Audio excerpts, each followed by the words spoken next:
استعمال کرتے ہیں اسلامی زندگی میں، اسلامی زندگی نامی کتاب میں حضرت حکیم الامت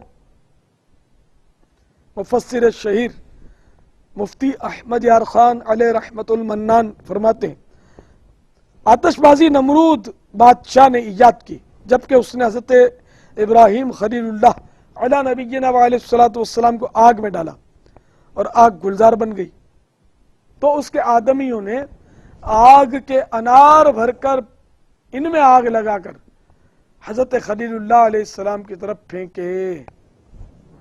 افسوس، 100 کروڑ افسوس، آتش بازی کی ناپاک رسم اب مسلمانوں میں زور پکڑتی جا رہی ہے۔ مسلمانوں کا کروڑ روپیہ ہر سال آتش بازی کی نظر ہو جاتا ہے، اور آئے دن یہ خبریں آتی ہیں کہ فلاں جگہ آتش بازی سے اتنے گھر جل گئے اور اتنے آدمی جل کر مر گئے وغیرہ وغیرہ۔ ان میں جان کا خطرہ، مال کی بربادی اور مکان میں آگ لگنے کا اندیشہ ہے۔ پھر یہ کام اللہ رب العالمین جل جلالہ کی نافرمانی بھی ہے۔ حضرت مفتی احمد یار خان علیہ رحمت المنان فرماتے ہیں آتش بازی بنانا، بیچنا، خریدنا اور خریدوانا، چلانا اور چلوانا سب حرام ہے۔ تجھ کو شعبان معظم کا خدایا واسطہ، تجھ کو شعبان معظم کا خدایا واسطہ، بخش دے رب محمد تو میری ہر ایک خطا، بخش دے رب محمد تو میری ہر ایک خطا، آمین بجاہ النبی الامین صلی اللہ تعالی علیہ وآلہ وسلم۔ تو میٹھے میٹھے اور پیارے پیارے اسلامی بھائیوں، شب برأت کو غفلت میں نہ گزارا جائے، بلکہ اس مبارک رات کو اللہ تعالیٰ کی عبادت میں گزارنے کی کوشش کیجیے۔ میٹھے میٹھے اسلامی بھائیوں، بیان کو اختتام کی طرف لاتے ہوئے سنت کی فضیلت اور چند سنتیں بیان کرنے کی سعادت حاصل کرتا ہوں۔ تاجدار رسالت، شہنشاہ نبوت، مصطفیٰ جان رحمت، شمع بزم ہدایت، محبوب رب العزت عز و جل و صلی اللہ تعالی علیہ وآلہ وسلم کا فرمان جنت نشان ہے، جس نے میری سنت سے محبت کی اس نے مجھ سے محبت کی، اور جس نے مجھ سے محبت کی وہ جنت میں میرے ساتھ ہوگا۔ سینہ تیری سنت کا مدینہ بنے آقا، جنت میں پڑوسی مجھے تم اپنا بنانا۔ صلو علی الحبیب صلی اللہ تعالی علی محمد۔ تو شب براءت کی مناسبت سے میں آپ کی خدمت میں شب براءت سے متعلق چند مدنی پھول عرض کر دیتا ہوں۔ اس رات کو عام طور پہ قبرستان جایا جاتا ہے۔ قبرستان جانا بھی سنت ہے شب براءت میں۔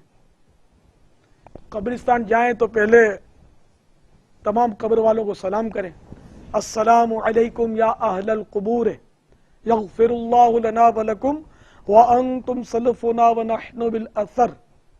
اب یہ عربی میں دعا یاد کر لینی چاہیے، نہیں آتی کوئی بات نہیں، آپ اتنا کہہ دیں السلام علیکم یا اہل القبور، یہ بھی یاد نہیں رہتا تو یہ عرض کر دیں السلام علیکم اے قبر والو، اللہ تمہاری بھی بخشش کرے ہمیں بھی بخشے، تم ہم سے پہلے آ گئے، ہم تمہارے بعد آنے والے ہیں، موت کی یاد ہے نا اس میں۔ تو اس طرح آپ جتنا یاد رہے آپ اپنی زبان میں مادری میں، مگر عربی میں کہیں تو سب سے اچھا۔ قبرستان میں جوتے اتار دینے چاہیے۔ حدیث میں یہ مضمون موجود ہے کہ میرے آقا صلی اللہ تعالی علیہ وآلہ وسلم فرماتے ہیں کہ میں جوتا پہن کر اپنے بھائی کی قبر پر پاؤں رکھوں تو اس سے بہتر سمجھتا ہوں کہ میں تلوار کی دھار پر پاؤں رکھوں کہ میرے جوتے کا پیندا کٹ کر میرا پاؤں کٹ جائے. میں انگارے پر پاؤں رکھوں کہ جوتے کا تلا جل جائے اور میرے پاؤں جھلس جائے. تو میرے پیارے پیارے عیسائی بھائیو، میرے آقا اعلی حضرت کی حدیثیں نقل کرنے کے بعد فرماتے ہیں یہ وہ فرما رہے ہیں، یہ وہ صلی اللہ تعالی علیہ وآلہ وسلم فرما رہے ہیں کہ اگر کسی مسلمان کے سر یا اس کی آنکھوں پر اپنے مبارک قدم رکھ دیں تو خدا کی قسم دونوں جہانوں کا چین بخش دیں. لیکن ہم غلاموں کی تعلیم کے لیے قبر پر پاؤں نہیں پڑنا چاہیے، بالخصوص جوتے کے ساتھ. تو جوتے اتار دینا یہ آداب میں سے، اس کا مطلب یہ نہیں کہ بغیر جوتے کے قبروں پر آپ دندناتے پھریں اور چڑھ جائیں اس کے پر. نہ قبر پر تو پاؤں رکھنا ہی نہیں ہے، نہ اس پر بیٹھنا ہے، بیٹھنا بھی جائز نہیں اس پر. تو اگر قبرستان ایسے قبریں گڈ موڈ ہیں کہ راستہ سمجھ میں نہیں آ رہا، تو اب آپ بالکل قبرستان کے باہر سے فاتحہ پڑھ لیں. اور عموماً ہمارے ہاں قبرستان جو ہے نا دیکھا ہے کہ وہ گڈ موڈ ہوتا ہے، اکثر گڈ موڈ بالکل، یعنی کہ قبریں اس طرح بے ترتیب ہوتی ہیں، چھوٹی چھوٹی پگڈنڈیاں قبروں سے پہ لوگ چڑھ چڑھ کے اس پہ پگڈنڈی بن جاتی. تو اگر واقعی یہ قبریں ہیں تو چلنا حرام ہے اس پر. بلکہ میرے آقا اعلی حضرت نے تو یہاں تک فرمایا کہ اگر شبہ ہے کہ قبریں مٹا کر یہ راستہ نکالا گیا ہے، شبہ ہے، تب بھی اس پر چلنا حرام ہے. اور ہماری قسمت کہ آج کل جگہ جگہ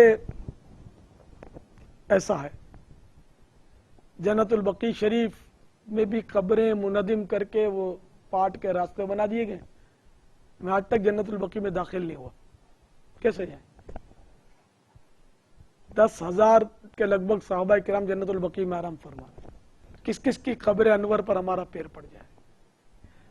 نہ جانے کتنے لاکھ عاشقان رسول اس میں آرام فرمائے. بہرحال یہ کہ مسلمان کی قبر پر جب پاؤں رکھنا حرام